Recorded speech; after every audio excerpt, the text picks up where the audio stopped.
Hola. Bueno, ¿me escuchan? Buenas tardes a todos y a todas. Gracias por participar de esta nueva actividad de la Usina Social, de la Comisión de Justicia. Previo a la presentación de quienes hoy nos van a acompañar y de la temática que vamos a tratar, vamos a pasar un breve video de bienvenida de la presidenta de la Comisión de la Fundación, Clara García. Gracias.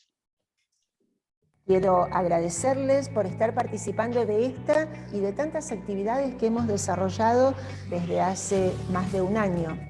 Desde que nació la Usina Social, siempre tuvimos la necesidad de reconstruirnos. La pandemia nos obligó a dejar de lado la actividad presencial e ir a esta manera virtual de encontrarnos, que sin embargo nos trajo la posibilidad de tener participantes y expositores no solo de nuestra provincia, sino del país y del mundo, y en especial con vasta trayectoria a nivel global. Eso es la Usina Social. Hoy nos encontramos atravesando una pérdida fundamental, que es la del creador de la usina, la de Miguel Lifchit, su fundador y su presidente. No fue fácil, no lo es y seguramente no lo será, pero la energía que ustedes nos brindan es la que permite que este espacio, esta usina de creación, siga siendo un lugar para el debate, para el estudio, para la capacitación, para la innovación. Gracias por dejarnos seguir avanzando y por compartir con nosotros nuevas propuestas. Cuenten con nosotros, abrazo grande y un agradecimiento a los participantes y expositores.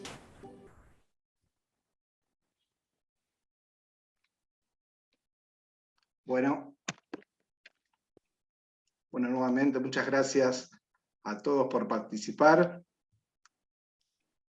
Vamos a dar inicio a la actividad del día de hoy, que tiene que ver con el derecho procesal, el derecho informático, tiene que ver con la prueba digital y cómo ésta se obtiene, cómo ésta se incorpora al proceso, cómo se valora también.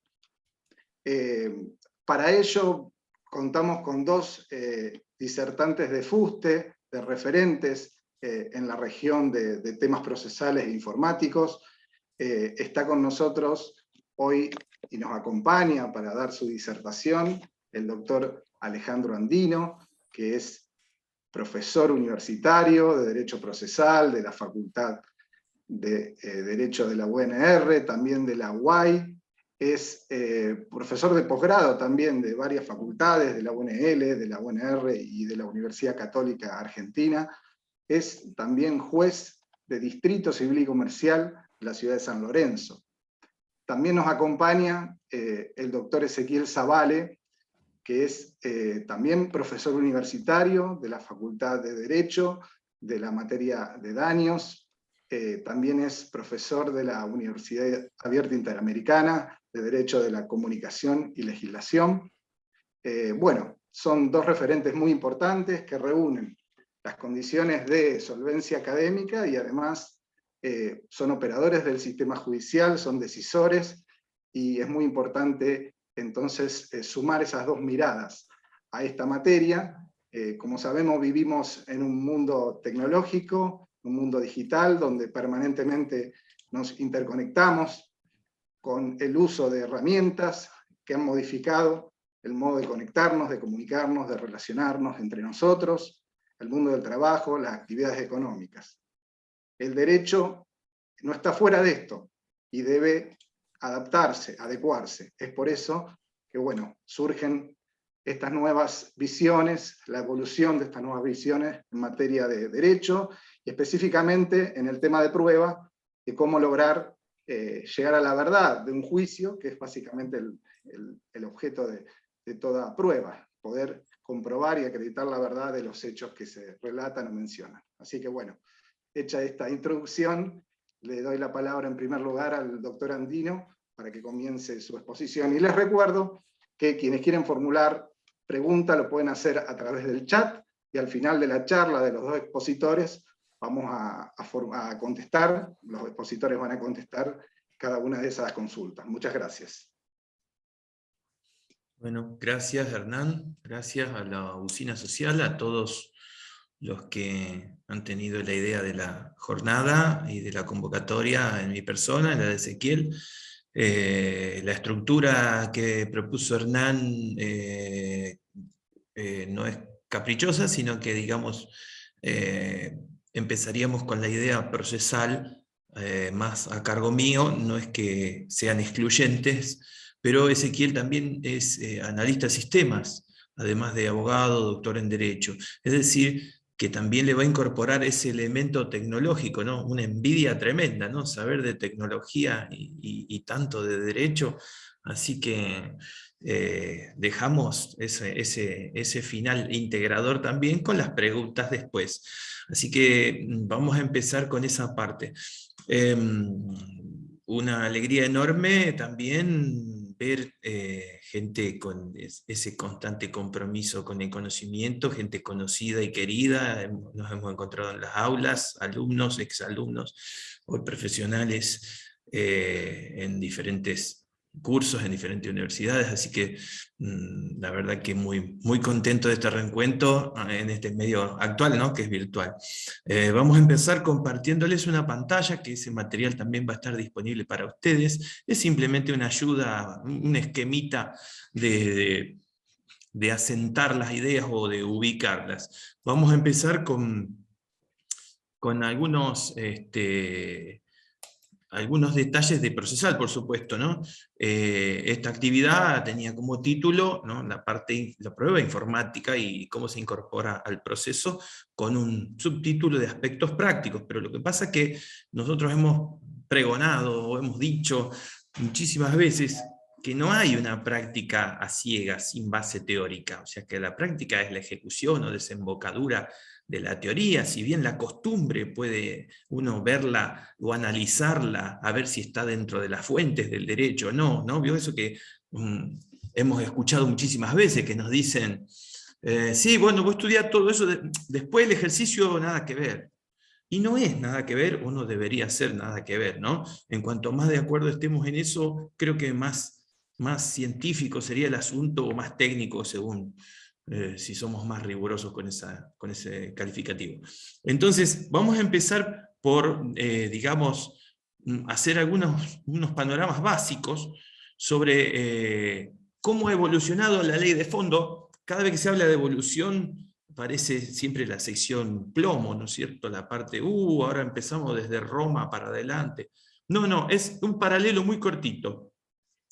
En realidad, en cuestiones informáticas se han ido incorporando cosas en la ley de fondo.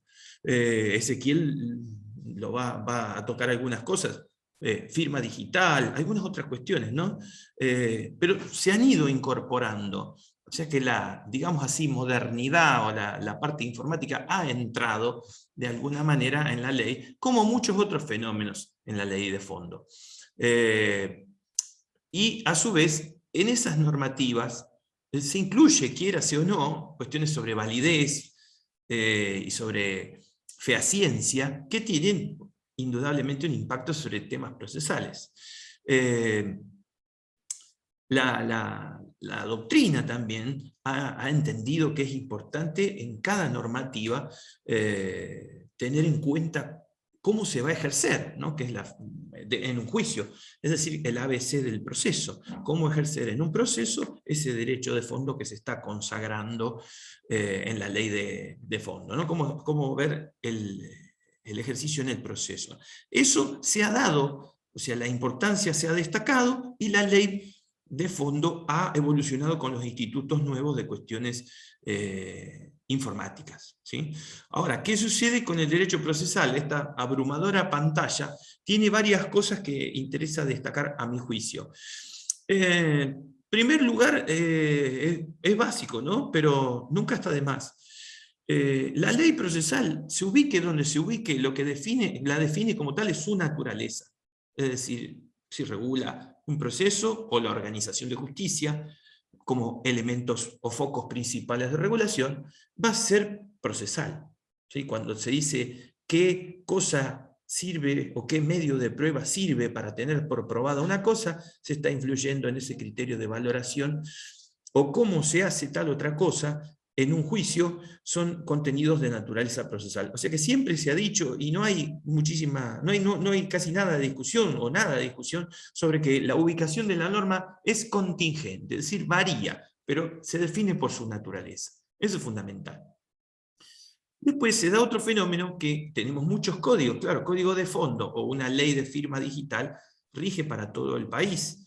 Un código civil y comercial rige para todo el país. Pero los códigos procesales sabemos nosotros que tenemos en las provincias y entonces requieren diferente evolución legislativa, ¿no? O sea que se va a atomizar puede ser heterogéneo el avance de la ley, de los códigos procesales. Sí se ha avanzado en leyes puntuales de naturaleza procesal o de fondo que han incluido aspectos procesales, pero no tan parejo y no tanto en los códigos, ¿sí? A su vez, esa atomización de colocar dispositivos procesales en las diferentes ramas, ejemplos típicos en derecho de familia, constitucional, nos ha llevado a decir, o a poner ahí eso que se ve en rojo, todos quieren su procesal. O sea, dame mi procesal, porque con ese hago valer los institutos de fondo que estoy creando. Esa especie de posesión laboral, penal, familia, constitucional, todos quieren un procesal, porque saben que después, cuando viene el litigio, necesitan tener herramientas que hagan previsible y hagan seguro el ejercicio y que no tropiece. Sabemos esas cosas feas que se dicen de procesal, ¿no? Que es la muerte del derecho, ¿sí? Porque se supone que uno se pierde un plazo y tenía razón y ahí lo mató, ¿no? Se suele preguntar a uno quién fue el asesino, ¿no? Si fue la ley o fue uno que se durmió con el plazo y demás, ¿no? Pero bueno, todo eso negativo de procesal lo neutralizaría una regulación acorde a cada rama. Cada uno quiere tener eso, ¿sí? Y se incluyen dispositivos. A su vez, hay siempre polémicas, mayor dosis de garantismo, mayor dosis de activismo, sobre muchísimas figuras. ¿Sí? Si ir a favor de la libertad de probar, o si ir sobre los derechos, digamos, el juez interviniendo más o interviniendo menos, más dispositivo. Todo eso es una gran polémica que es difícil de ignorar, porque somos prácticamente un epicentro de esa discusión, con Alvarado Belloso, Peirano y todas sus escuelas. Así que nosotros no podemos escapar a ese tema ideológico procesal. Paralelamente, con todo el panorama anterior, vemos que la realidad judicial indica que hay cada vez más medidas de esta clase. Muchas de esas se basan en aspectos informáticos. Ustedes, cualquiera que esté medianamente actualizado, sabe los inconvenientes que hay para contrataciones a través de informática, como es las estafas que se dice que se han hecho, todos esos fenómenos, muchos potenciados porque ha tenido que aumentarse el uso de home banking, aplicaciones por la pandemia, ¿no? Entonces eso ha aparentemente tenido como lado oscuro algunas maniobras indebidas sobre esa novedad, digamos, en cuanto a masificación del uso de comercio electrónico y demás carriles. A su vez, no podemos, digamos, minimizar la dificultad para dejar el soporte papel, ¿sí? que existe, ¿no?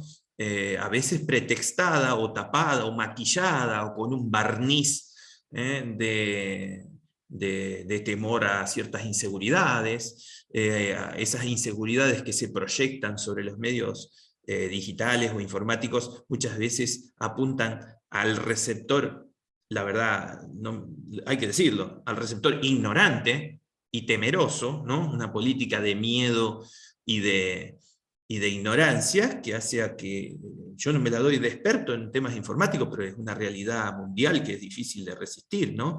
Se manejan muchísimas cuestiones importantísimas, desde la seguridad nacional de un país avanzado hasta, no sé, operaciones bancarias y demás, con estos métodos, así que digamos que tan mal no debe estar. Dicho por sentido común, ¿no?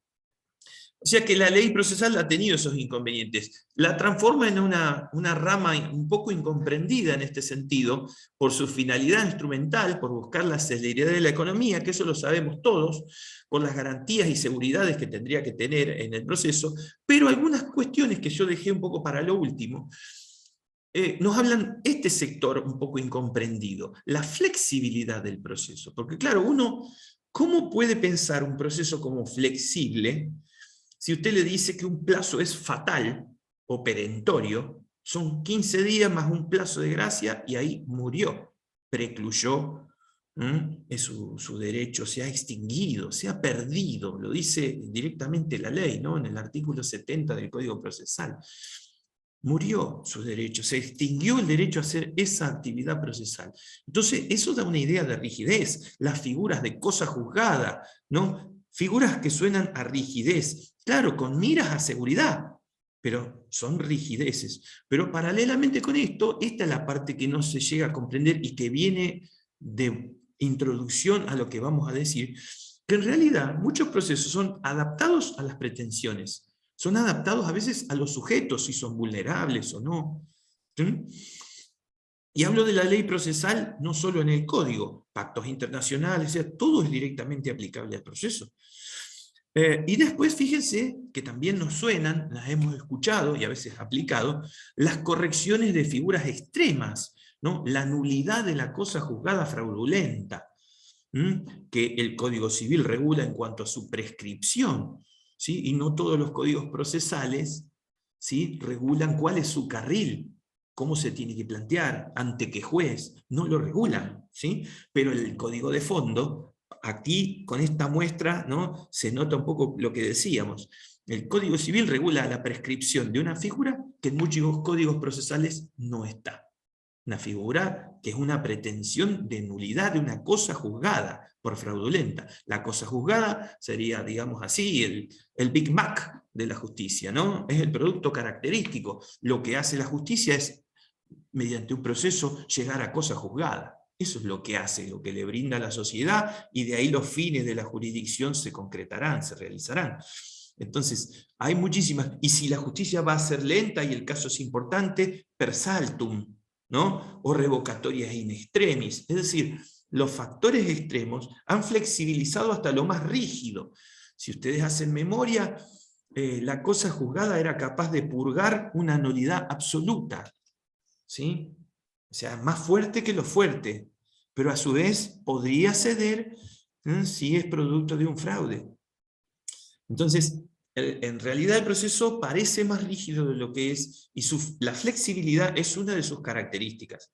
Lo que pasa es que va alternada con segmentos de rigidez, pero la esencia es adaptativa, ¿no? Es instrumental. Así que eso es importante de tener. Después vamos a ir yendo a algunas cuestiones sobre razonabilidad de las decisiones, libertad probatoria y la falta de previsión de la ley. Porque este es uno de los aspectos que se puede, digamos, encontrar aquel que quiera ofrecer una prueba que no está prevista. ¿Cuáles son los artículos o dónde lo tiene que fundar para ser práctico, ¿no? Pericia informática, si usted busca, o alguna prueba informática, puede ser sin pericial o con ella, ¿no? ¿Dónde la fundó? Si se fija la lista, digamos, de los medios de prueba, no está. Entonces ahí tiene que echar mano a estos dos artículos que pusimos sobre el final, ¿no? El 693 y el 147. El 693 es un artículo general en el final del código, que habla de que si hay vacíos, el juez los tiene que llenar. Si hay un vacío, hay algo que no está previsto.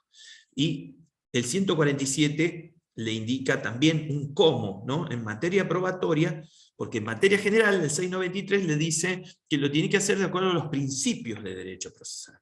Dentro de los cuales estarían los que estábamos repasando en lo anterior, ¿no? Ser instrumental es una característica esencial del derecho procesal. Entonces, eso tendría que tenerse en cuenta para disponer una regulación de lo no previsto. Y el 147 le da ya algo más de detalle, de procedimiento o de pasos a realizar. y le dice que tome analógicamente el medio parecido. Es decir, que si tiene que hacer algo, hoy en día el documento no necesita soporte, y eso fue una discusión de mucho tiempo, no necesita soporte de papel, es una discusión de muchísimo tiempo. Algunos lo consideraban que no era documento y otros que sí, ¿no? En una visión más amplia. Hoy en día ya lo integra la ley como documento, pero de lo contrario, cualquiera que no esté previsto, usted lo incorpora y diligencia en forma similar a uno de los que está previsto. Es fundamental entonces fundar cualquier pedido en la normativa del caso, en este sentido esos dos artículos. Es aquello dicho al inicio, es constitucional legislar en materia procesal, en normativa de fondo. Bueno, la Corte Suprema viene diciendo hace muchísimo tiempo, yo creo que casi 100 años, desde un caso Bernabé Correa en adelante, que sí. Y con esa frase que es un poco de goma, ¿no? Cuando fuera necesario o razonable para el mejor ejercicio de los derechos de fondo. Eso sería siempre, porque el procesal está para eso.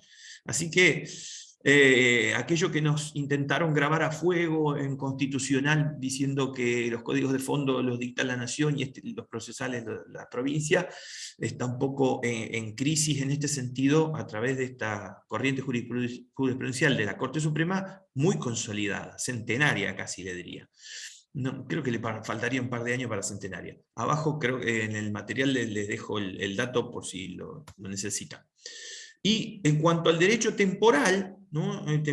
Cuándo se aplica y cuándo no se aplica, las modificaciones que están en la ley de fondo, se da cuenta usted que implican aplicación inmediata, porque la ley de fondo está toda la cuestión del artículo 3 y el artículo 7, de cuándo se aplica código viejo y código nuevo, ¿no? Una gran discusión de civil que generó algunos artículos de idas y vueltas. En realidad ya más o menos se entendió cómo es, pero cuando tiene normas procesales adentro, ¿qué pasa? ¿Se aplican o no? Y además hay que entender que implican una unificación del derecho procesal.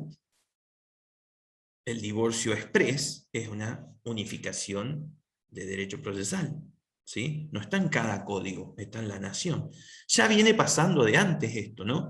Pero bueno, cuando ahora se va a meter con los documentos y el soporte electrónico, también va a estar unificando el derecho procesal, que lo teníamos, habíamos dicho, atomizado, ¿sí? Esto también incluye la normativa procesal, o sea, hay fallos también de la Corte que lo procesal que está regulado se aplica también inmediatamente a los procesos, ¿sí? Otro detalle también importante. Bueno, se complicó, ¿eh? ¿Qué es ese átomo que hay ahí? Vaya a saber, ¿no? Pero llama la atención. ¿Cuáles son los elementos con la prueba informática que hay que tener en cuenta? El control de parte para despejar uno de los errores, que es que como yo tengo mi computadora, hago constatar con un escribano, ¿sí? Lo que se ve aquí y no se ve aquí. De esa manera, como yo la tengo disponible, me veo tentado, ¿sí? A documentarla o a dar fe de esto con la intervención notarial. Hay muchísimos casos de esto. El problema es suprimir el control de parte y eso le va a restar, ¿sí? Poderío como potencial probatorio. Así que es un error a evitar. Otro punto importante, me parece a mí, es la adecuación de los puntos de pericia informática, para lo cual hay que asesorarse, ¿no? El abogado, por más todólogo que crea que es, tiene que hacerse asesorar, ¿sí? Es lo responsable y lo que corresponde. Porque la intervención del delegado técnico no es cuando ya está ofrecida la prueba y para diligenciarla. Mejor sería que la oriente en su ofrecimiento y especialmente en los puntos de pericia.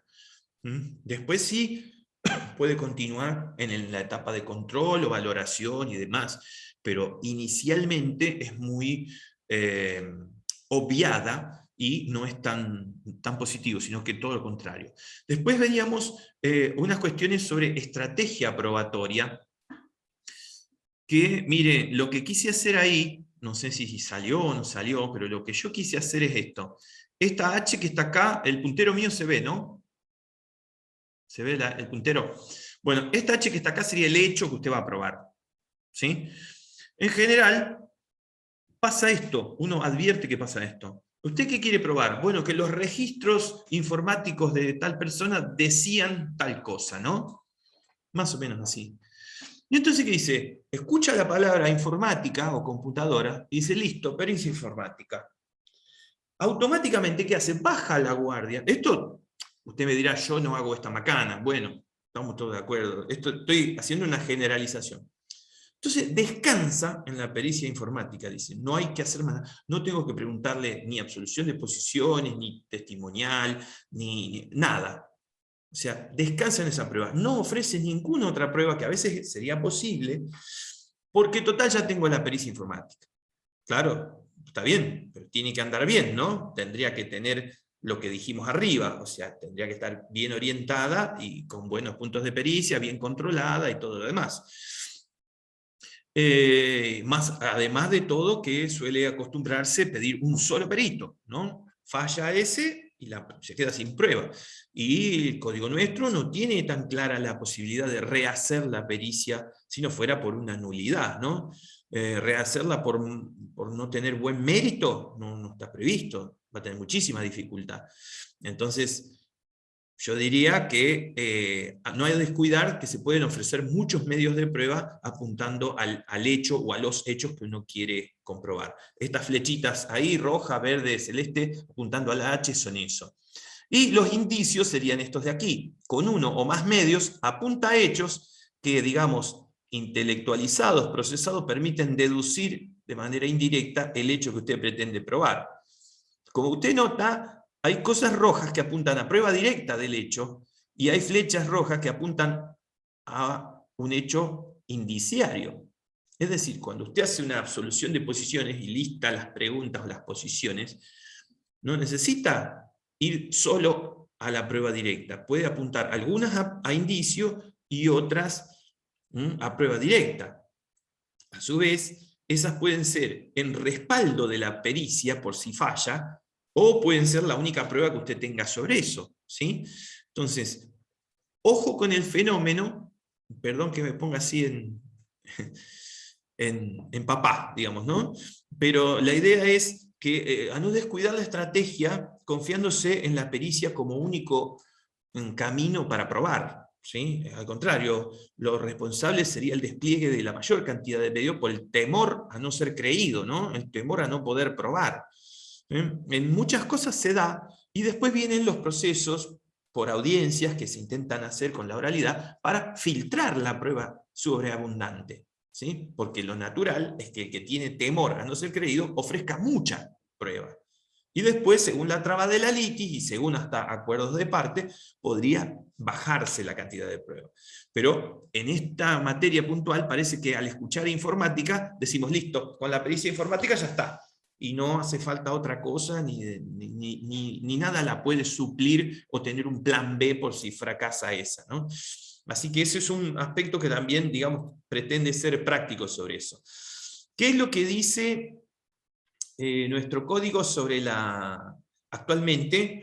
Vamos a hacer esto, vamos a ir a nuestro código, vamos a ir después a algunas consideraciones sobre el Código Civil y Comercial, ya que su normativa en cuanto a contenido procesal es aplicable, dijimos, y vamos a terminar y darle la palabra a Ezequiel, no quiero pasarme mucho, con algunas normas que están proyectadas en el anteproyecto de Código Procesal Civil y Comercial de Santa Fe. Me toca integrar la comisión redactora, ¿no?, de ese anteproyecto.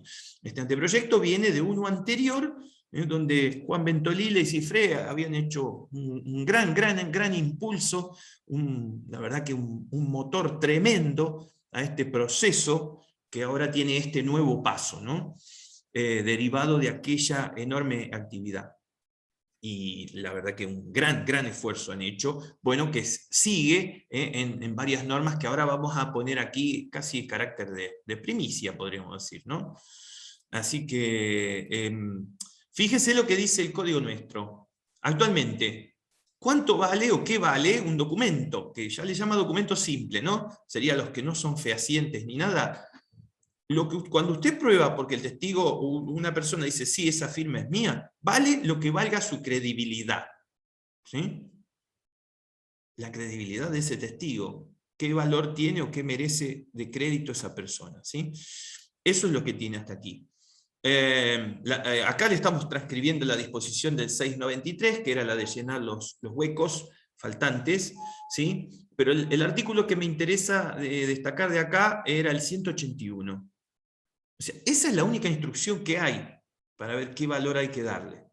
Si nosotros tenemos una escritura no tenemos duda, pero el tema, otro documento que no sea fehaciente, el valor no queda bien claro cuál sería el que hay que asignarle, ¿sí? En este sentido el Código Civil progresa, avanza. Fíjese lo que dice. Y le aseguro que no viene en todos estos colores que yo le puse acá, ¿sí? Estos colores tienen el sentido de que analicemos qué nos están proponiendo mirar, ¿sí? Primero que se mete por el valor probatorio de los instrumentos particulares. Bueno, nueva denominación, ¿no? ¿Cómo lo tiene que apreciar el juez de la causa?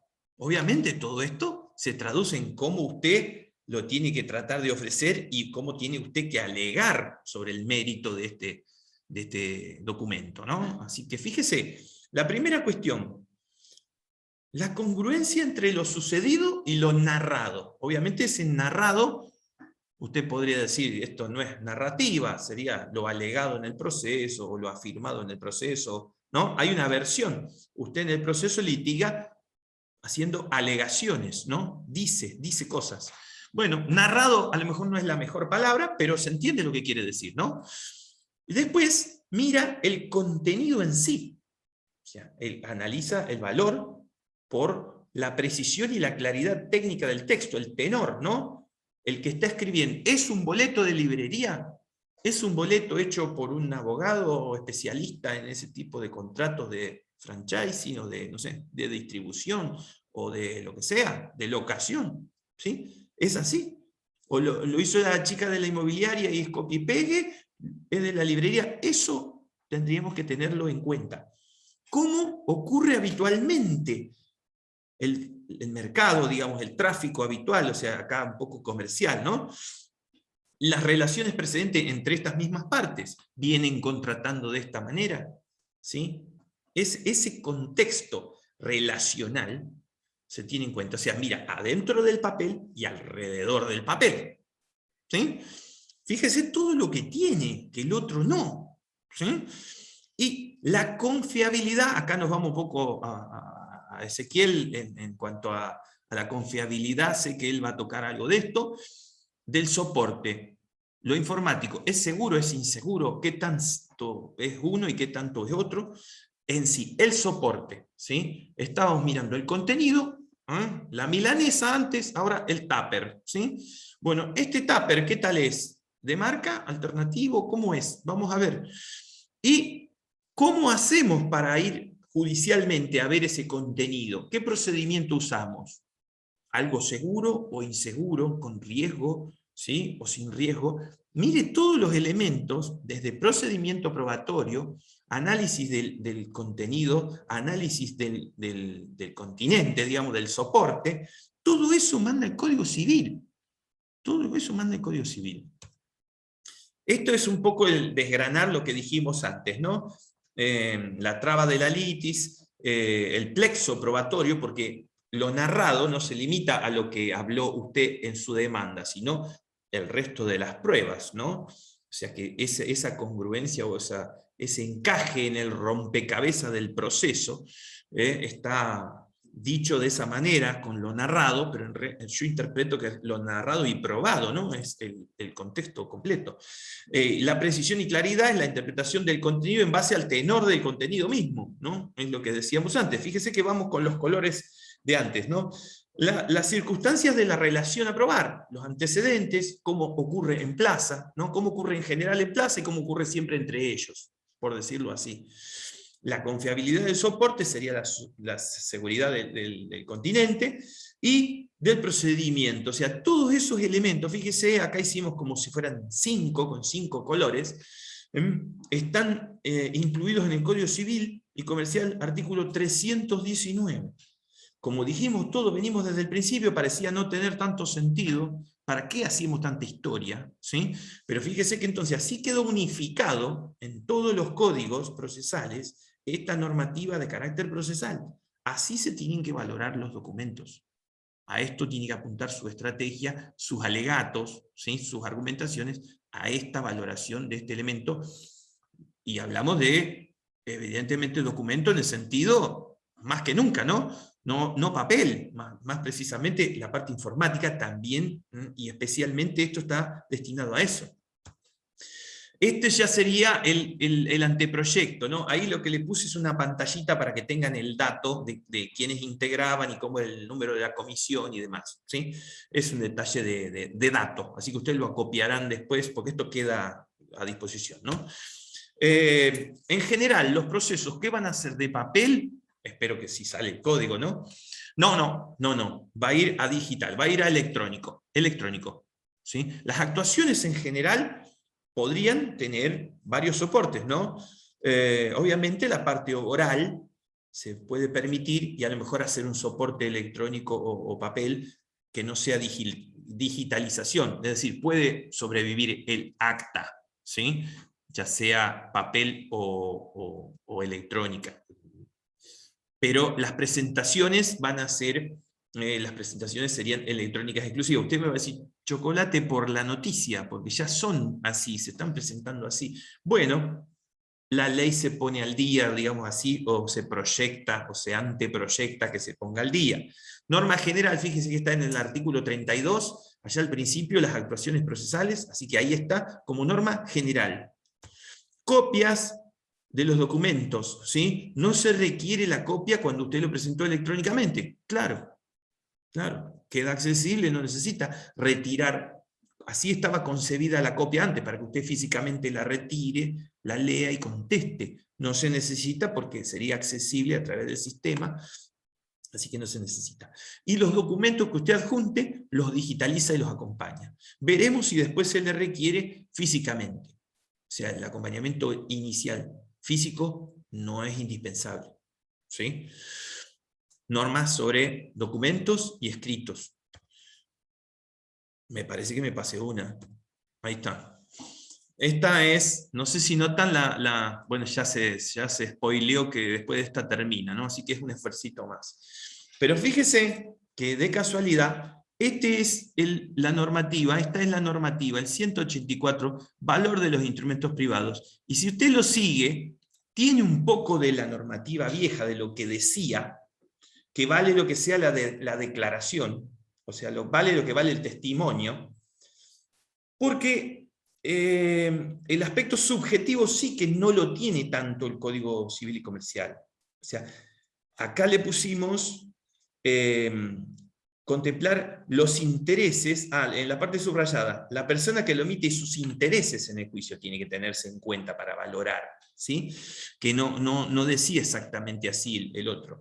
Entonces, lo que decía el código, lo que dice, ya estoy un poco optimista me parece, lo que dice el código era lo que vale la declaración. Acá le agregamos de parte o testigo, ¿sí? Lo que quisimos potenciar o aclarar es teniendo en cuenta los intereses que él tiene, ¿sí? Eso queda dicho expresamente. Y después el resto, si usted lo ve, están los colores, están quizá en distinto orden con otra redacción, pero están los mismos colores y los mismos temas del 319 proyectados ahora como normativa procesal. Con un pequeño agregado y la normativa especial, si la hubiere, me pasé de pantalla y quise remarcar. Lo último, ¿no? El artículo sigue, pero la idea es que el código se sintonice con el Código Civil y Comercial y siga ese paso trascendental de unificación, ¿sí? Esta es la normativa, digamos así, proyectada. Bueno, con esto tenemos un panorama y vamos a pasarle a Ezequiel. No sé si está en condición ya técnica, está en condición técnica Ezequiel, antes que nada, sí. quería hacer mención que omití en la presentación, Ezequiel Zavale, además de, como decía Alejandro, es analista de sistemas, que eso es muy destacable, es juez de distrito civil y comercial número 3 de la ciudad de Rosario. Eso omití en la presentación y quería dejarlo aclarado, además de su trayectoria universitaria. Bueno, Ezequiel, gracias. Bueno, ¿cómo les va? ¿Todo bien? Gracias, gracias Ale, che, muy claro. Gracias a los chicos y a las chicas de la Usina Social por la invitación.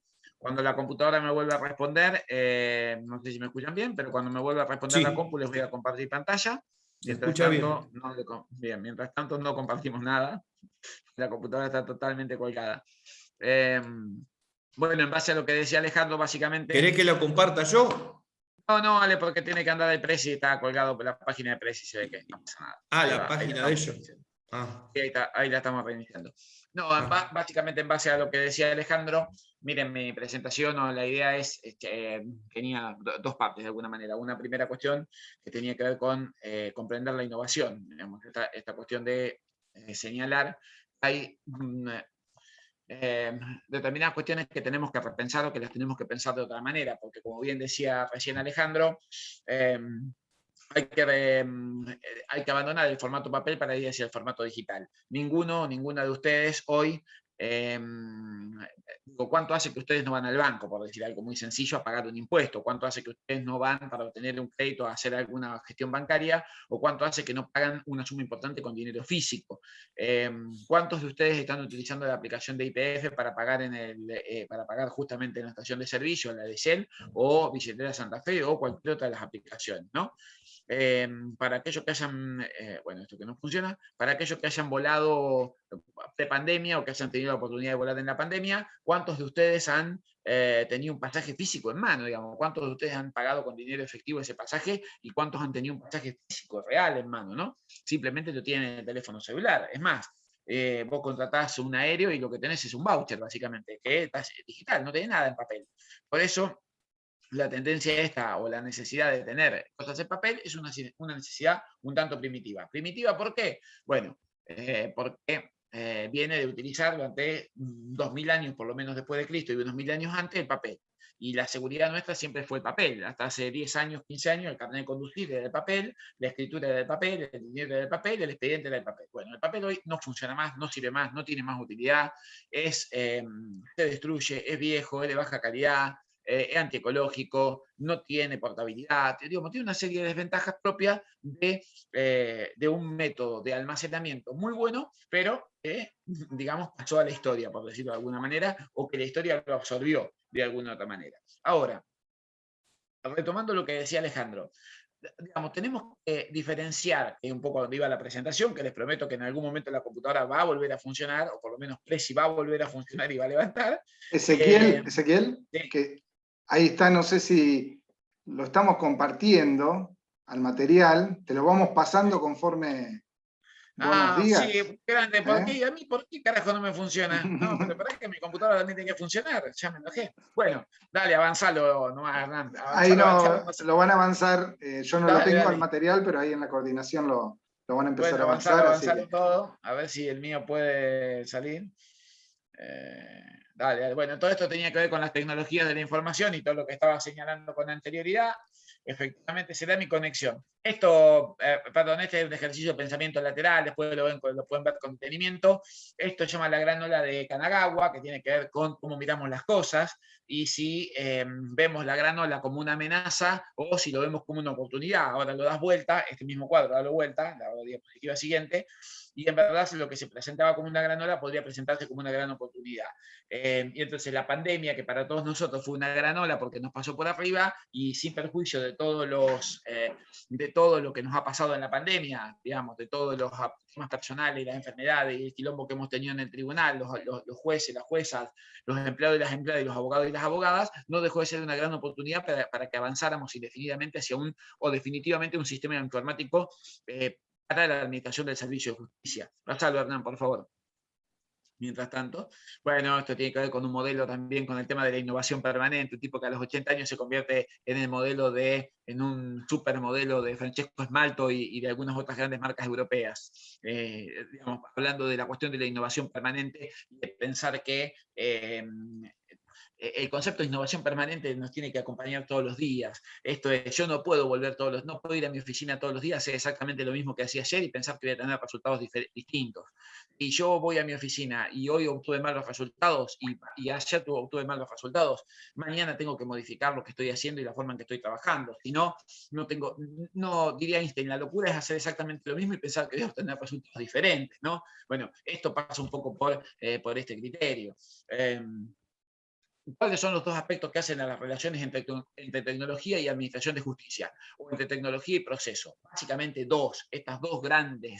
estos dos grandes lineamientos tienen que ver con, ahí lo puedes pasar, el primer lineamiento es cómo incorporamos modelos de aplicación tecnológica, digamos, las cuestiones vinculadas a la recolección de la prueba y el proceso, uno, y el segundo es cómo incorporamos innovación tecnológica a los procesos, cómo formamos un expediente digital, no un expediente digitalizado, que es lo que tenemos en la provincia de Santa Fe, sino un expediente digital completo. Son dos aspectos completamente diferentes, vinculados pero completamente diferentes. En uno, referimos a cómo procesamos información para que sea más fácil obtener datos de esta información, obtener los datos y poderlos parametrizar y poderlos analizar. En el segundo tiene que ver estrictamente con cómo acompañamos la prueba tecnológica, cómo ofrecemos la prueba tecnológica o cómo logramos convencer al juez o a la jueza de determinadas cuestiones que tienen que ver con la prueba tecnológica. Pasarlo, Hernán, por favor.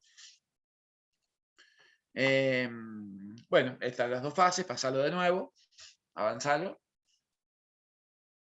Y esto es lo que les señalaba con anterioridad, ¿no? La cuestión de documento y soporte y la diferencia entre documento y soporte. El soporte es el contenedor, el contenido es el documento. Yo puedo tener un documento, lo puedo tener en diferentes formatos, o en diferentes contenidos, o en diferentes contenedores, en formato digital, en formato físico, o en algún otro formato. Hoy están de moda los tokens no fungibles, que es un formato especial digital de alguna manera, que como cuando escuchan hablar de Bitcoin y de Ethereum, están hablando prácticamente de esto.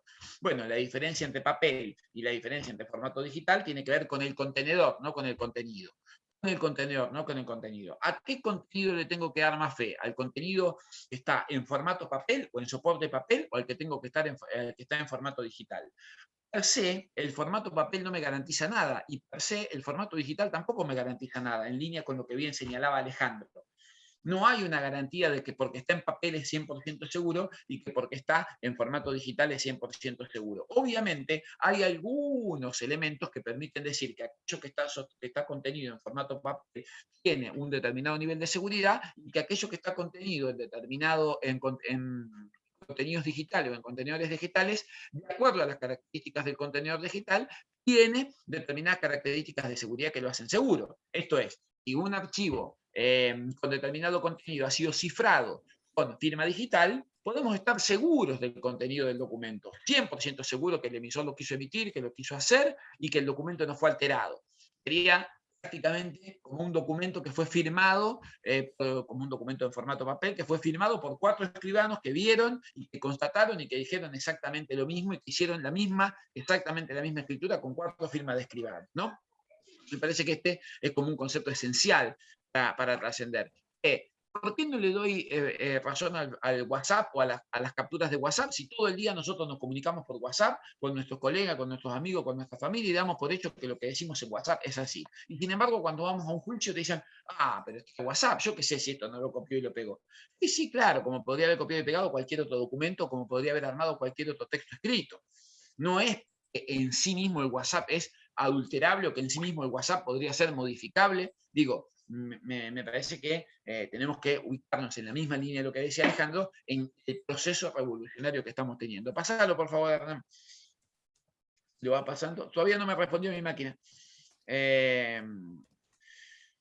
Bueno, esto pasarlo porque si no, no vamos a llegar. Tiene que ver con todo el proceso de implementación de tecnologías de la información y la comunicación en las oficinas judiciales y que cómo yo vislumbro una oficina judicial a futuro, los modelos de litigación y los modelos de aplicación de tecnología de inteligencia artificial, la ley de firma digital, un poco lo que dijo Alejandro sobre el 288 del Código Civil, el concepto de firma digital y los documentos firmados digitalmente, también lo puedes pasar, Hernán.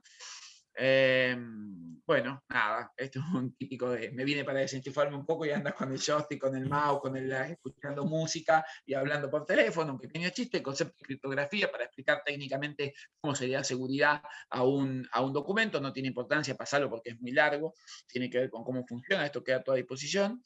Y estos son los creadores del sistema de criptografía, de los algoritmos base, los métodos para firmar digitalmente, el método adoptado por Corte y el método adoptado por modernización, que básicamente es con token físico digital. La Corte de la provincia de Santa Fe ha preferido el token físico, pero no hay ninguna diferencia entre el token físico y el digital. Técnicamente hablando no hay ninguna diferencia, son perfectamente utilizables los dos. Pasarlo también. Pasarlo ahí. El segundo factor de autenticación, algo que deben tener ustedes cuando están en el sistema bancario, también lo puedes pasar.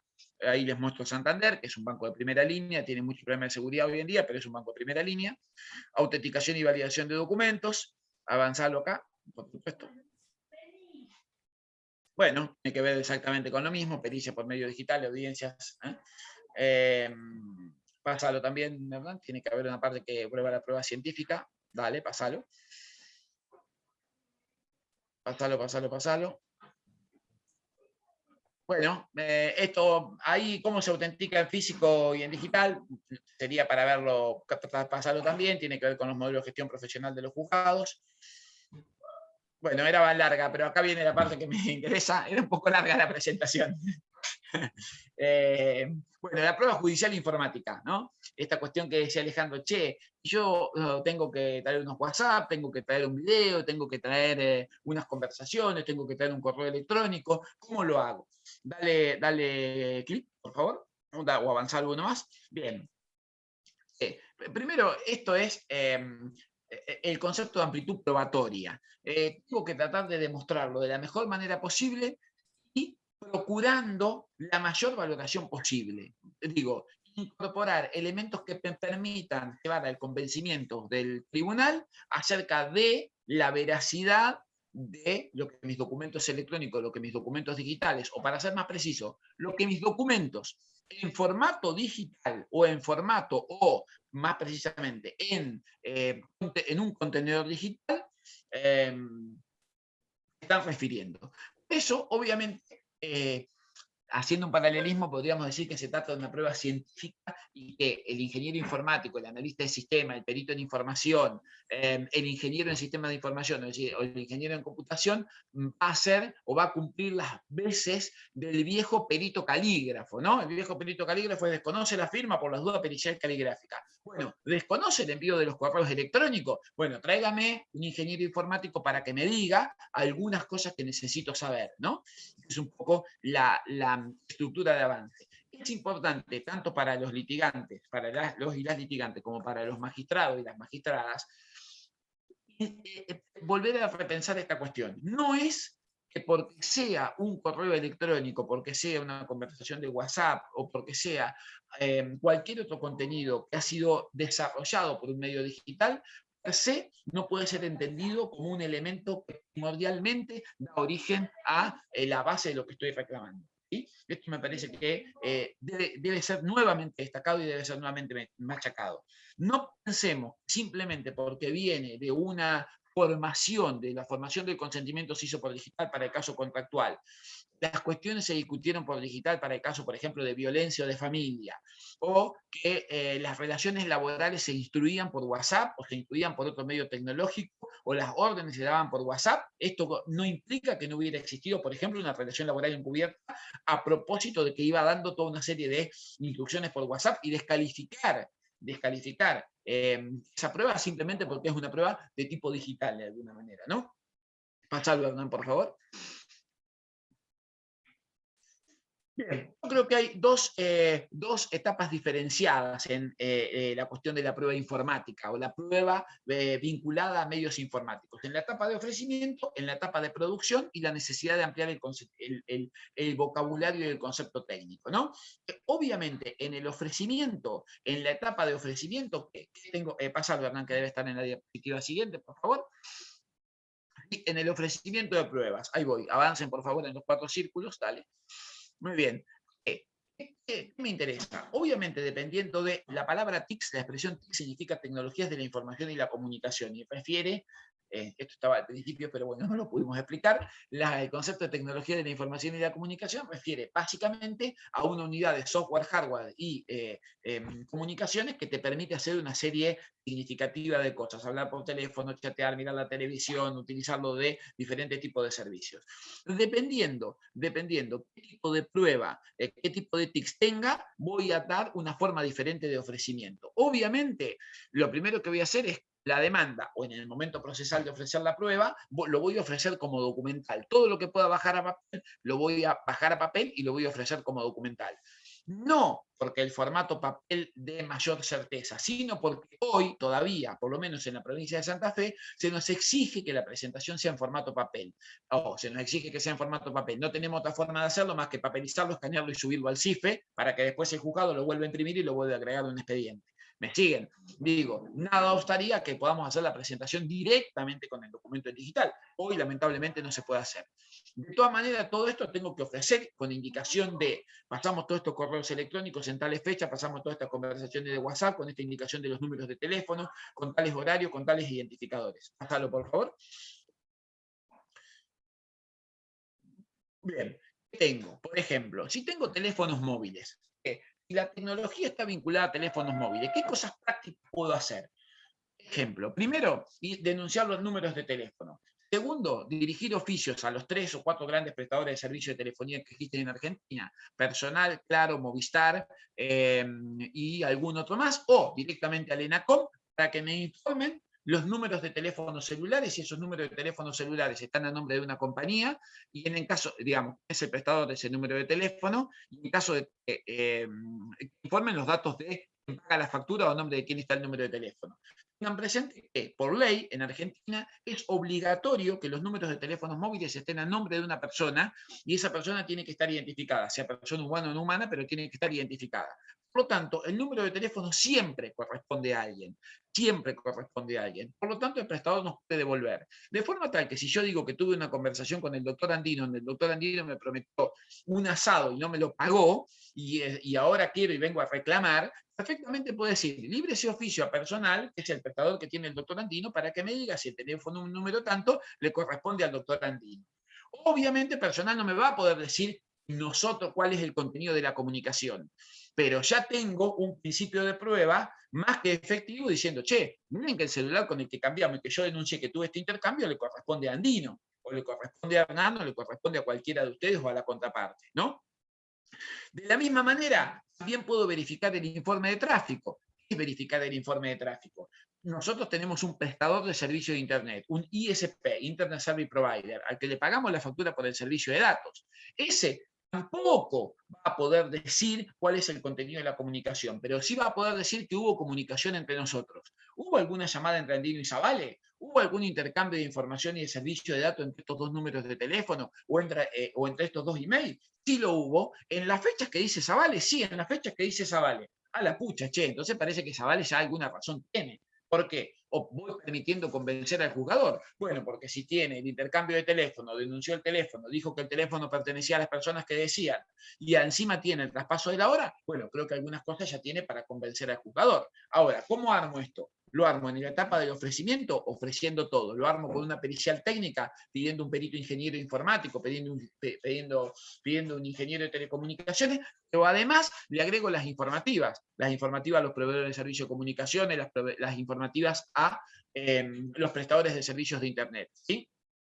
Obviamente puedo pedir revisión del teléfono de la contraparte, si es que la contraparte accede, porque puede haber acá, también en la revisión del teléfono de contraparte, puede haber alguna cuestión de intimidad, solo limitado a determinadas partes del teléfono, a determinados aspectos, sino a otros. Puedo pedirle a los prestadores de servicios de comunicaciones que me remitan parte de los llamados entrantes y salientes que hubiera obtenido, los intercambios de datos entrantes y salientes que hubiera obtenido la contraparte para verificar hechos denunciados en general. Por ejemplo, que cuando me prometió el asado, ese mismo día estuvo jugándole un asado a otro amigo, a otro compañero, a otro colega, ¿no? Todo eso es perfectamente posible. Y fíjense cómo va cerrando la etapa de ofrecimiento más la etapa de producción. Pascal, Hernán, por favor.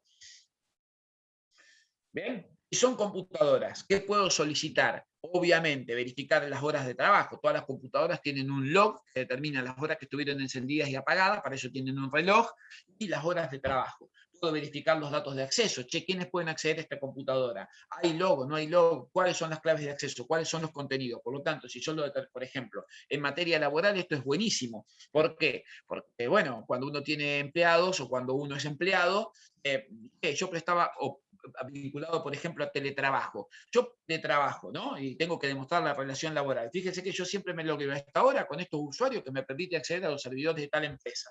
Por lo tanto, ahí tengo para verificar los datos del logueo, para pedir la pericial informática a los fines que determine si mis datos de logueo me permiten acceder al servidor de la empresa, y prácticamente tengo cocinada la relación laboral.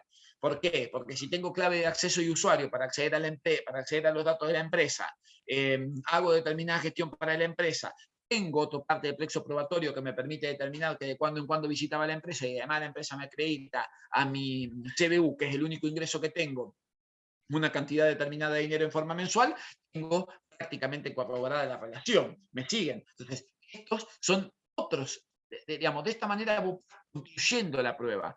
Con lo cual, vuelvo un poco sobre lo que decía Alejandro. El hecho de que sea por medios digitales o en un contenedor digital no quita ni saca, sino que debe ser analizada en el contexto general del resto del plexo probatorio y de la estructura que vos tenés para fundar y para dar convencimiento al juez o a la jueza sobre la validez de lo que estás adjuntando al proceso. Pásalo, por favor, Hernán, que si no, no vamos a llegar, se nos va a hacer muy tarde. Lo mismo con Internet. ¿Sí? Hablando de las contrataciones que decía Ale con anterioridad, ¿no? Llamo a un escribano para que me constate que en esta pantalla se ve tal cosa. Puede ser relativamente válida, va a tener una menor eficacia probatoria porque no va a tener la cita de parte, ni la cita fiscal, no va a ser una medida judicial.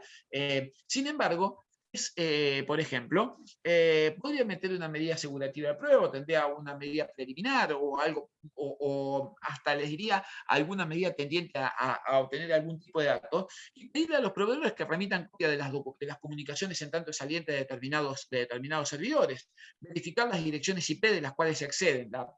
Todas las computadoras y todos los teléfonos celulares, cuando acceden a una determinada página, dejan pegada su IP. Es el número de acceso. Es como dejar pegado tu número de teléfono. Para evitar esto, tenés que navegar con una VPN, con una red privada virtual, o con un navegador que te oculta, básicamente con Tor. Bastante técnico, requeriría una charla bastante particular y especial, ¿no? En el caso de los correos electrónicos, cuando uno abre un correo electrónico, los encabezados de los correos electrónicos dicen qué IP lo envió, a qué hora lo envió, por todos los servidores que transitó, a qué hora lo recibiste vos, o sea, a qué hora lo recibió tu propio prestador y a qué hora lo abriste vos. Por lo tanto, si vos podés hacer un rastreo de toda esa información, puedes pedir diversas informativas. Nuevamente, acompañás el correo electrónico, pedís las informativas a todos los servidores a los fines de que digan que el correo electrónico transitó por todos esos lugares. No te van a poder decir el contenido, te van a poder decir de punto a punto quién transitó, pero ya tenés nuevamente prácticamente la prueba reunida. Obviamente, yo no pienso que esto es, mando las oficios y todos me contestan inmediatamente, no, para nada. La mayoría no contesta, tenés que pedir a 30, no sabían, no tenían la información, la perdieron. Porque esto es otra cosa. La información digital lamentablemente no se almacena durante 30 o 40 años. La información digital, por la necesidad constante de ir renovando lo que se va almacenando y por el enorme tránsito de información, a los 2 o 3 años normalmente termina perdiéndose. ¿Sí? Bueno, verificar la existencia de diversos usuarios en la conexión y demás, me parece que ahí ya no tiene tanta praxis. Seguilo, Hernán, por favor. Rastreo. Esto también es importantísimo, las opciones de rastreo. ¿Por qué les planteo las opciones de rastreo? Miren, los teléfonos celulares, por ejemplo, descarto el caso de los vehículos y el caso de relación de trabajo y los vehículos, porque prácticamente todo el mundo sabe. Pero, por ejemplo, con los teléfonos celulares, ¿les habrá pasado a ustedes que van a comer a un bar, se levantan del bar y el teléfono les dice, ¿qué tal estuvo el bar? No sé, ¿cómo se llama Club Oroño, acá cerca de mi casa? ¿O qué tal estuvo Follen, cerca de el tribunal? ¿Por qué? Porque los están rastreando. Ustedes no lo saben, pero los están rastreando. Por lo tanto, una cosa que se puede pedir es no solo establecer el circuito del teléfono celular, sino que vos le podés pedir al prestador de servicio. Vamos a suponer que le pedís a la contraparte que te acompañe los datos del teléfono celular y por dónde actúa el teléfono celular. Y la contraparte te dice, yo no te acompaño esto porque es violatorio de la intimidad y porque yo no te tengo por qué decir dónde anduve durante 10 días. Pero vos podés pedir una informativa, si conocés el prestador del servicio de telefonía, le podés pedir una informativa al prestador, supóngase a personal, y decirle a personal, quiero que usted me diga el teléfono 341-690-955, en este caso mi teléfono, durante los últimos 5 días, ¿a qué antenas se conectó? Y a partir de saber a qué antena se conectó, vos vas a poder reconstruir parte del rastreo que hace la persona. Es decir, si el prestador te dice, mira, en los últimos 10 días estuvo conectado siempre en antenas de Ciudad Autónoma de Buenos Aires. Bueno, evidentemente entonces la persona no estuvo en Rosario. ¿Sí? En los últimos 5 días estuvo 3 días en Córdoba, 2 días en Buenos Aires y 3 días en San Nicolás. Justo, mira, esta persona decía que era viajante de comercio para una empresa y dijo que había estado vendiendo en Córdoba, en Buenos Aires y en San Nicolás. Justo que sus teléfonos celulares estuvieron ahí cuando la empresa dice que no había relación laboral, por ejemplo. ¿Sí? De la misma manera, en un caso civil, en un caso de un constructor, ¿no? A ver, dígame, ¿dónde estuvo el teléfono celular del señor constructor? Mire, siempre estuvo ubicado en la zona rural de Funes. Y que justo este hombre dice que estaba trabajando en Funes y la contraparte dice que no estaba trabajando, que no lo había contratado como locación de obra. Entonces, ¿qué hacía ahí el buen señor? Y todos los días estaba ubicado con su teléfono en ese lugar. Digo, estos son elementos de lógica, les diría de la más elemental, pero que agregados a determinados elementos técnicos te permiten llevar convencimiento sobre lo que vos estás exponiendo. Convencimiento sobre lo que vos estás exponiendo. ¿Sí? A partir del 288, a partir de la teoría del acto propio, a partir de lo que señalaba Alejandro sobre la validez probatoria y sobre la necesidad de integrar la prueba. Digo, todo esto es posible hacer. Pásalo, por favor. Bueno, y acá creo que venía un poco más o menos lo que decía Alejandro. Pasarlo también, porque esto tenía que ver, bueno, la pericial informática. Acá básicamente les mostrábamos cómo pedir una pericial informática. Es más, en este caso había un ejemplo particular que tenía que ver con el de Avenida, que ya ha desaparecido, y estaban los peritos informáticos que ofrecíamos nosotros, pero básicamente era cómo ofrecer o cómo ofrecíamos en la práctica una pericial informática. Les va a quedar pegado, pues lo pueden utilizar. Pasarlo, por favor.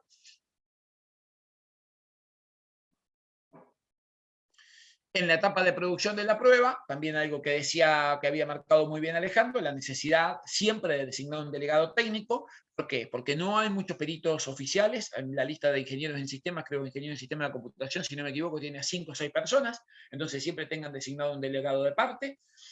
Tengan delegado este perito en la etapa de recolección y análisis de la prueba y que permita hacer un contralor de su propia prueba. Es costoso, pero vale. Siempre comparar la prueba ofrecida como documental impresa con lo que se termina verificando en la práctica, y están muy precisos con los informes que le solicitan para lograr el convencimiento del juez. Algo relativamente novedoso que no llegué a ponerlo acá, que me sucedió estos días, es que una colega me consultó sobre la posibilidad de hacer una pericial sobre los audios de WhatsApp.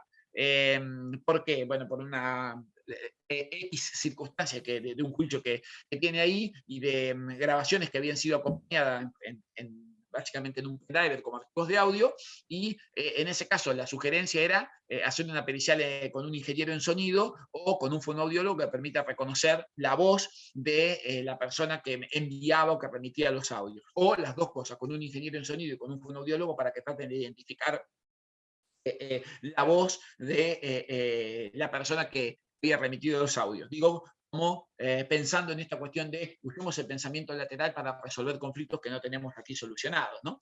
Pásalo, por favor, Hernán. Sí, te agrego una cosa que no sé si han visto. Dale, por favor. Con los... Hoy es muy accesible con los programitas que reproducen audio, que marcan la onda, así que puede... La onda de la voz, efectivamente. Claro, la base de, según las frecuencias y el volumen de la voz, o del sonido que sea. La base de la caligráfica, ¿no? La base de la caligráfica es un comparativo. Es un comparativo. No hay un aparato ni nada, que es un procedimiento comparativo entre la firma indubitada y la dubitada, ¿no es cierto? Bueno, de manera análoga se puede hacer alguna cuestión de imagen o alguna cuestión de sonido, ¿sí? Expuesta de esa manera, así que también puede entrar por ahí. Y solamente te agrego esto, que nosotros habíamos recalcado la necesidad del delegado técnico en las diferentes etapas de prueba, pero evidentemente hace falta desde antes de la demanda, ¿no? Porque si una parte de la relación, si usted hizo home office y quiere probar esa relación de trabajo, y la base va a ser todo lo informático, así que más vale que busque aquel que le asesore qué hechos son relevantes o luego comprobables, y entonces usted los alegará y hará más fuerte su demanda, ¿no? En base a la introducción certera de hechos decisivos, que luego puede probar, o sea, al revés, ¿no? Demanda en base a la prueba que supone puede tener, ¿sí? ¿Qué cosas dice que va a poder probar? ¿Sí? Así Pero es, para eso lo tiene que hacer antes. Y por eso decía, digamos, que al principio la cuestión de decir, che, en el ofrecimiento, en el inicio, en el ofrecimiento y en el desarrollo. Pensando la idea también que el proceso vos tenés que tener cierta estrategia procesal de antemano, a partir de los recursos que tenés, y en el momento que vos te sentás, en el momento que el juez se sienta con el expediente, y en el momento que los litigantes se sientan, los o las litigantes se sientan con el cliente, ya ver qué hay para desandar este nudillo que tenemos. Bueno, lo de las comunicaciones habituales, creo que el 88 lo había señalado Alejandro, no vale la pena repetirlo. Simplemente pensar que si la comunicación es habitual a partir de la teoría de los actos propios del 88, puedo inferir que tiene cierto principio de razonabilidad, sobre todo si las comunicaciones habituales estas obedecen a otros hechos que tengo probados por otra vía. Che, me tenés que depositar lo que me debes. Acordate que son 30.000 pesos y al otro día hay un depósito en el banco. Me tenés que depositar, acordate que facturé por 18.000 y hay un depósito de 18.000. Digo, estas comunicaciones habituales por WhatsApp, si corresponden después a hechos que efectivamente suceden, dan la pauta de que los hechos relatados o narrados por una de las partes son ciertos y que la negativa de la otra es meramente formal. Salud, Hernán, por favor. Pasalo. Ahí está. Bueno, la firma digital lo paso esto porque si no, no vamos a llegar más, son las 8:20, pasarlo de firma digital, pues en todo caso hacemos una ampliación, pasalo. Obviamente, simplemente decirles esto, que es algo que me parece que ya saben, que lo que está firmado digitalmente hace plena prueba, es imposible de alterar y no puede ser repudiado, por lo tanto la firma digital es la seguridad total y absoluta, ¿no? Y utilizar la teoría de los actos propios, que es un poco todo lo que le venía diciendo con anterioridad. Pasalo, por favor, Hernán, creo que ahí termina, o debe estar por terminar, no creo que quede mucho. Y bueno, terminaba con Manu Chao, así que sí terminó. Ahí estamos. Perdón que no me anduvo quedó colgada mi PC, todavía está colgada, tratando de cargar, así que, bueno, mala suerte para mí. Bueno, ahí prácticamente le habías contestado, ya medio dando por iniciadas las preguntas. Nos habían puesto, digamos, Marina Galupo nos había puesto que digamos, la constatación con un escribano, viste que esa ya hizo ruido, ¿no? Sí, porque sí. es muy tentador, porque primero se conjuga nuestro concepto también marcado a fuego, que una escritura vale un montón, plena prueba. Entonces lo paso a escritura, lo que sea, lo meto dentro de una escritura y digamos, lo hago, deja de ser cenicienta y se hace princesa. Sí, el problema. Entonces ese es el problema. Ahí seguimos con ese problema que sigue siendo privado y sin control de parte. Entonces es un testigo, pero es experto ¿en qué? Porque me preguntaba, ¿no es un testigo calificado? ¿Sabe de informática el escribano? Porque él va a constatar que hace enter, ¿te das cuenta? Sí. Y puso otra cosa. Sí. ¿Nunca te pasó ir a una constatación y que todo lo que queda escrito es que usted manifiesta que vio tal cosa? Claro. Y vos dijiste, porque uno medio miserable dice, esto pagué. y hace fe de que yo dije todo esto, o sea, bueno, no es lo que yo quería, ¿no? Entonces hay un riesgo ahí. Sí. He visto varias contrataciones de escribanos donde concurre el cliente, el abogado, el profesional o la profesional con un experto en sistemas, ¿no? Pero ahí de nuevo, el escribano, como vos bien señalabas, solo escribe o anota lo que le dice el ingeniero. Pero le pide el posgrado, le pide el diploma. ¿Cómo sabe que es No, un bueno, pero especialista? igual sigue siendo la ¿Entendés? manifestación de parte. Sigue siendo toda Control de manifestación y sin control de Tal parte. cual. Como, Y esto como está muy el, estudiado las manifestaciones en las escrituras, está muy estudiado en materia civil, acerca de la claro. validez de las manifestaciones de la escritura o de la escasa validez de las manifestaciones que hace la parte de una escritura, ¿no? Esto ha sido bastante estudiado. Ahí nos consulta también, bueno, y a partir de este razonamiento, ¿no? ¿Se debería llamar a la contraparte? ¿Cómo pruebo el contenido, ¿no? Claro, pero usted lo llama y no viene, porque como es un acto privado, no va. No Y va, mucho depende. ¿y cuál sería el apercibimiento? Si no, no es un acto procesal, el que puede ordenarlo no lo ordenó. Entonces, eso, intentar hacerlo privado, incluso uno puede quedar medio ingenuo, ¿viste? Ante el fracaso de eso. Lo citás, te imaginas. Vos lo citás y no va. Y quedás muy, muy fuera de foco, ¿no? Quedás como que no manejás nada. Sí, también hay una especie de no morir en el intento, ¿no? Tratar de probar con la informática y no morir en el intento, porque No, genera un pero ahí descreimiento. cae, Imagínese la perdona, situación, Ale, ¿no? Usted está esperando con su cliente y no viene nadie. Y después, cuando se hace valer en el juicio, le sacan mano y dice que no hay control de parte, que le empieza, ¿no? La verdad que no es el ideal. Ahora, ¿por qué hacer eso y no lo otro? O sea, ¿por qué no hacer la pericia? Porque cuando uno elige una cosa, descarta la otra o hace las dos cosas al mismo tiempo, como decíamos antes, ¿no? El carril perdona, natural es el que da el mayor fruto. Este otro es algo que suele hacer el ego o el abogado un poco optimista, digamos, de que nadie va a cuestionar nada, pero si uno piensa, si no lo haríamos contratos, ¿no? Porque nadie va a incumplir lo que pactó.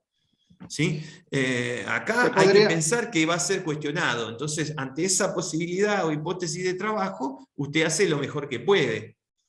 Y el caso, si no, se podría reemplazar por una constatación judicial, con una inspección judicial, que ahí sí podría perdón, citarse el Claro, control. pero no es a ojo experto, ¿no? También, voy a claro. una cosa, el contenido de WhatsApp, ahí que Marina me parece que viene con la cuestión del, creo que es la misma pregunta, sí, Sí, viene con sí, cómo prueba Marina una, consulta. Sí. sí, salto ¿Cómo a puedo? Mariela que preguntó, Tenías otra de las fotos. A ver, vos, sí, Hernán, Sí, salto a la Mariela vas para perdón, quedarme alargando con vos.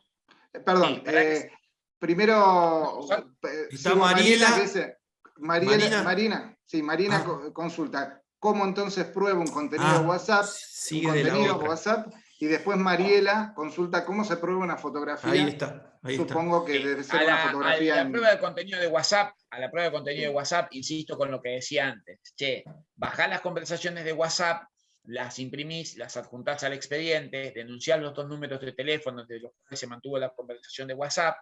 Al denunciar los números de teléfono, pedís a los proveedores de servicios de comunicaciones que informen si los números de teléfono corresponden a las personas que dicen corresponder, a las cuales vos denunciaste, y obviamente lo puedes citar a reconocer la documentación, a reconocer la conversación, está claro, ¿no? Dentro del expediente, eso no hay duda. Pero para el caso de que no le reconociera, que dijera, no, esta conversación no es mía, no es mi número de teléfono, etcétera, etcétera, tenés la denuncia de los 2 teléfonos, el tuyo y el de la contraparte, tenés el oficio o las informativas a los prestadores de servicios de telecomunicaciones y al ENACOM a los fines de que te informen. Y esos 2 teléfonos tuvieron intercambio de información, no te van a poder decir qué, pero sí te van a poder decir que tuvieron intercambio de servicios de datos y te van a poder mandar las titularidades de los teléfonos. Entonces, prácticamente tenés, digamos, Ezequiel, y el momento, ¿no? El momento y la claro, duración, el tamaño, digamos. sos una super hacker si lograste adulterar todo eso en un simple papel, digamos, ¿no? Y me Claro, parece que pero digamos, seguimos con lo que habíamos planteado al principio, que era prueba indiciaria, ¿sí? Seguimos con la prueba indiciaria ante el fracaso de la prueba más sencilla y directa, que sea que diga que reconoce eso. Por eso la importancia de tener una estrategia sobre ese hecho a probar. La estrategia casi que habíamos adivinado un poco la pregunta, ¿no? Uno quiere probar directo el hecho, pues no lo reconoce. Entonces, atención con los indicios, ¿sí? Porque eso sería la única posibilidad de salvación. Esa sería la salvación para un caso así. y lo que pregunta Mariela acerca de la fotografía, no sé exactamente a qué se refiere con cómo prueba una fotografía, porque se supone que la fotografía en sí misma es una prueba de determinadas cosas que suceden, porque la fotografía en formato digital es el contenedor, ¿sí? No sé exactamente qué refería a la pregunta, que tomé la fotografía, Claro, que ese pues contenido es tomemos real, un digamos. caso, claro, que era la entrega de mercadería, por ejemplo, que está Claro, supongo que esa documentada, cualquier cosa, ese- digamos, tomemos Sí, sí. algo claro, así, de esa manera, ¿no? sí, supongo que La prueba directa es parecido a lo que veníamos diciendo, ¿no? La prueba directa es el reconocimiento, ¿sí? sí, claro. Ahora, después hay que ver dónde estaba alojada, es una fotografía que está subida a la nube, que está, ¿se entiende? Y de ahí lo mismo que se decía antes, todos los datos de movimiento de eso. A su vez, no lo habíamos mencionado, pero también están las pruebas o a lo mejor estaba en una de las listas que puso Ezequiel, viste, en computadora, que era uno que decía, para que está en computadora, los archivos, ¿no? Las propiedades de los archivos, modificaciones de los Sí, archivos, estaba ahí, sí, estaba. borrados de Guardado archivos, archivo, ¿sí? fecha de modificación Todo y eso demás, sí, estaba en una de estaba. las listas, a lo mejor se da cuenta, y entonces usted también va a ver eso, si está la foto y si se borró, ¿no? Si está eso queda registrado, acá me tiene que ayudar más Ezequiel. Y O sea, queda, los movimientos, hay y software no, específico depende cómo, claro, depende de sí, cómo, pero sí, hay algunos software, hay hasta ahí software me para, animo, hay software que sí, sí. buscan archivos borrados también. Hay software para ver, hay software para recuperar parte de lo borrado, depende cómo lo hayas borrado y qué ¿No? hayas hecho, y el software que puede recuperar, sí, sí. Algunos sí. Necesita un A mí me pelín ha de tocado servicio. algún caso donde yo como abogado tuve que ofrecer algo de eso y justamente también Sí, apunté al indicio conjugado con los movimientos de compra y venta de computadora.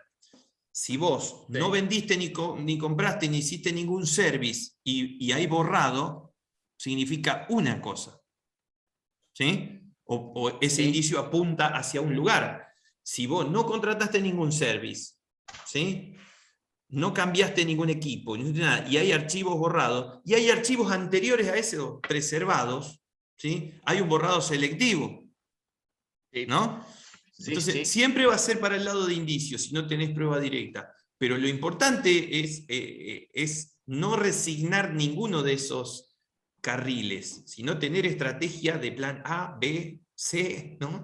Porque y pueden ser insisto cuestiones con esto importantes. de que hay que llevar, insisto con esto también, con lo que decís, Ale, porque la cuestión de llevar la estrategia de convencimiento al magistrado o a la magistrada, que me parece que es un punto central, porque en definitiva, no, tenemos que convencer al juez o a la jueza, o en el caso este nos tienen que convencer a nosotros, digamos, ¿no? Y la fuerza de convencimiento es con toda la prueba, con toda la estructura de prueba que tenés, ¿no? Donde la prueba de los hechos y de los acontecimientos en digital, por decirlo de alguna manera, es un elemento más de prueba. No va a ser nunca exclusivamente, o por lo menos no hoy, exclusivamente el elemento de prueba. Ahí Mariela Jaruf completó la pregunta con el hecho de que era una foto de Instagram o Facebook. Justo Ezequiel había puesto un ejemplo de pericial sobre subida de fotografía a Facebook, el que Sí, puso acá en sí, sí, pantalla. Así que ahí tenés hasta el ofrecimiento de sí. cómo hacer eso, ¿no? No, ahí también, de nuevo, no sé a dónde va, a dónde apunta salteo a Hernán y a alguien más que estuvo preguntando. No sé, Reina también está preguntando algo. Sí, No sé acá, dónde. No sé de nuevo a dónde aquí apunta la pregunta de Marina. Con el tema de la foto de Facebook y demás, si es una foto o de Instagram, si es una foto que vos Claro. le querés hacer un juicio a Facebook Sí, o que querés a riesgo de hacer un hacer, juicio particular. a riesgo de hacer mezclas, pero después Hernán nos va a ayudar con el orden y que no nos queden sí. preguntas colgadas, ¿no? Pero es ¿Quieren que por ahí pasemos a las una ganas próxima? de... No, es que yo ya había agarrado una, mira, Ah, bueno, ¿cómo así no? Bueno, perdón, estamos haciendo un quilombo porque, bárbaro. viste, fui bajando y la vi Sí. y digo, esta es... Bueno, porque yo después vuelvo, no es se preocupe. derivada de la anterior, por eso, es derivada de la constatación notarial, ¿no? La está haciendo Perfecto. Rina. Hacela, después yo vuelvo, no hay Claro, problema. para vos no hacer el peinado ahí que no quede nada. Sí. Claro, dice, tiene fuerte prueba indiciaria. Es una fuerte prueba indiciaria, aunque no se acompañe la conversación de Facebook. Nuevamente, sí, es una constatación de que se ve algo. O sea, es cómo lo reflejamos, ¿no? Es cómo se refleja, o sea, cómo se captura esa prueba. La prueba en ese caso estás tratando de contener un texto, ¿no? Entonces tendrías un buen tupper, digamos, ¿no? Pero la prueba será el valor del tenor, qué es lo que decía esa conversación, ¿sí? O sea, acá lo que estás haciendo es extraerlo, documentarlo, ¿sí? De manera buena o relativamente buena, pero todo lo que depende de informática, él le va a decir que exhibiste, el escribano te va a decir que exhibiste unas pantallas o que imprimiste unas pantallas que dicen tal cosa, no te va a decir de dónde venían o de quién, eso no lo puede decir, no lo puede decir. Incluso, sabemos todos, vos agendás el nombre como querés.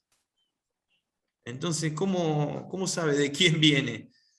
O sea, tiene que saber informática. Por eso más que la Si prueba, no, por si eso más no, que el la prueba. escribano, su prudencia le va a indicar, y si no lo hace, está mal.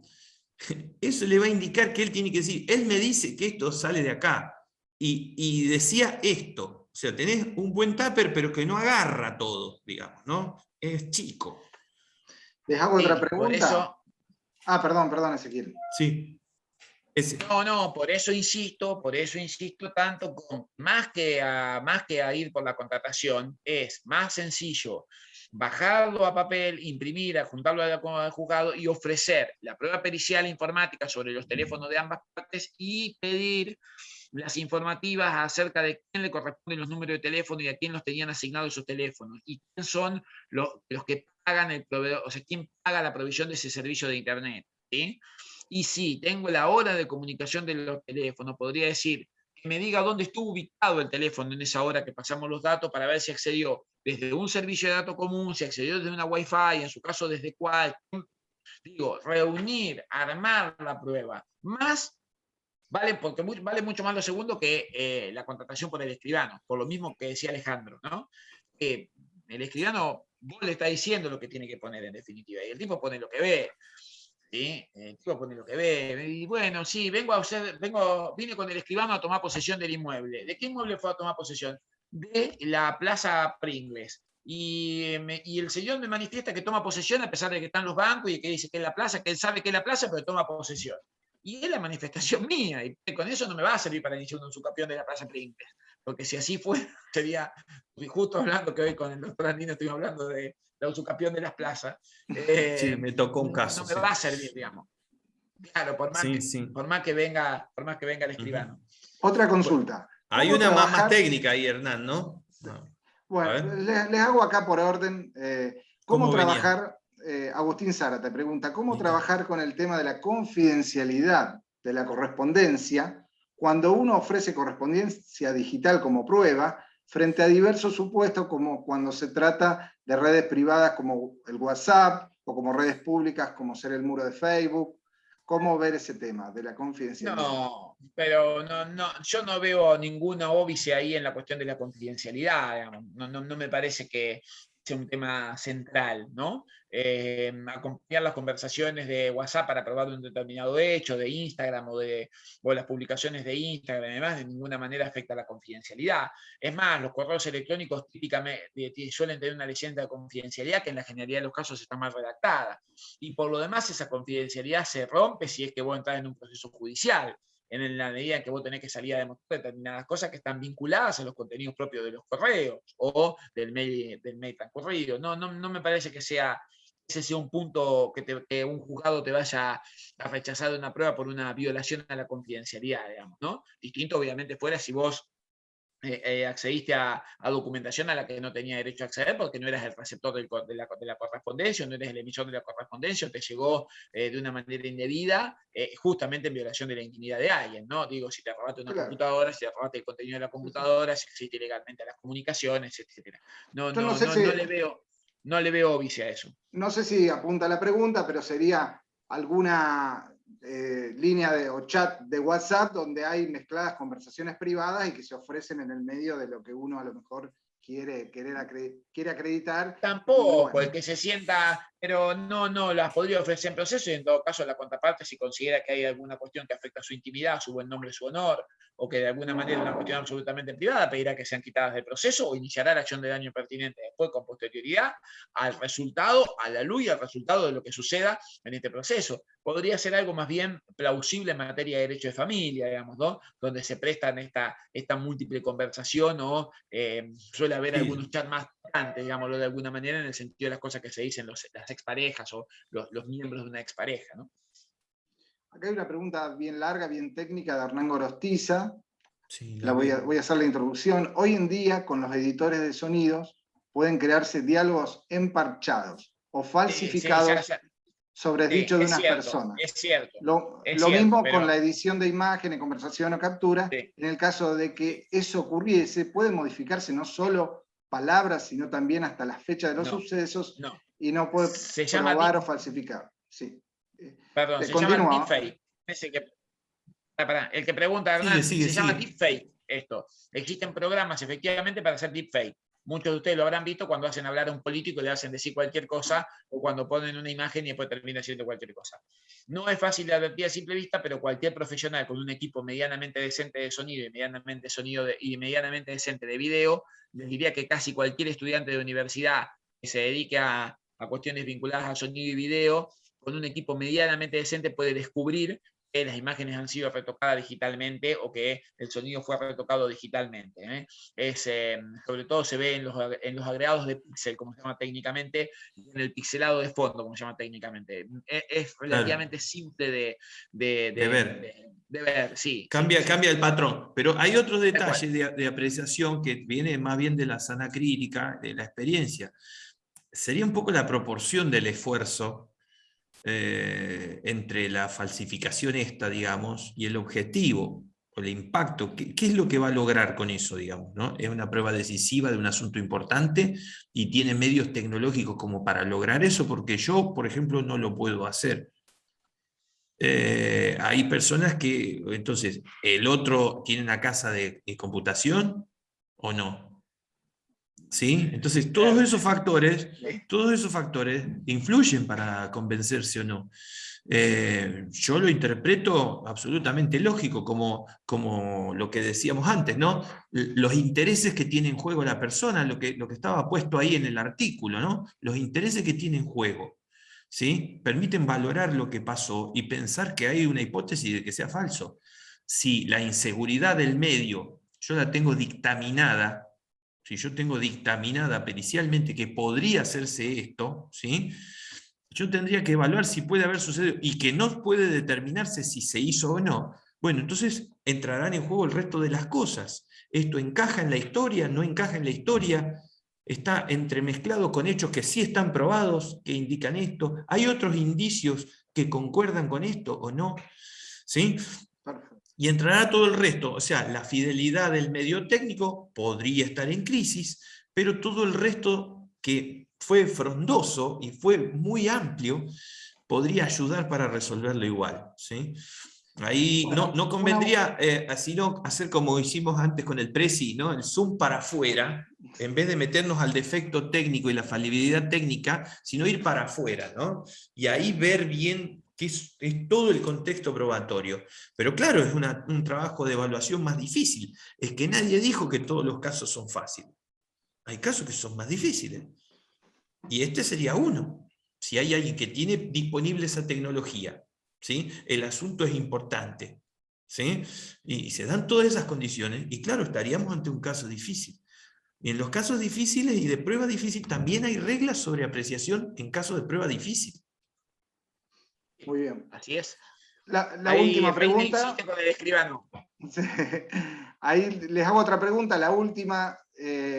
Está Carolina Becker también la veo acá. Carolina, sí, de Carolina. Sí. Dice, bueno, habla de las capturas de conversación de WhatsApp y las informáticas que se pueden hacer. ¿De qué otra forma pueden incorporarse audios de WhatsApp? Entiendo incorporarse como prueba, ¿no? Los podés bajar, acompañarlos en un CD, en un driver, y como decíamos con anterioridad, si la contraparte no lo reconoce, puedes hacer las periciales con un ingeniero de sonido, la pericial en informática, utilizar los programas para comparar los patrones de voz de la contraparte. Tenés un par de herramientas, digamos, que son las que comentábamos con anterioridad, ¿no? Tranquilamente podrías. Acerca de los audios. Los audios tenés que tener cierto margen técnico para poderlos bajar, no es tan fácil descargarlo porque WhatsApp lo guarda en un archivo especial, pero bueno, no es nada que no se pueda hacer tampoco, ¿no?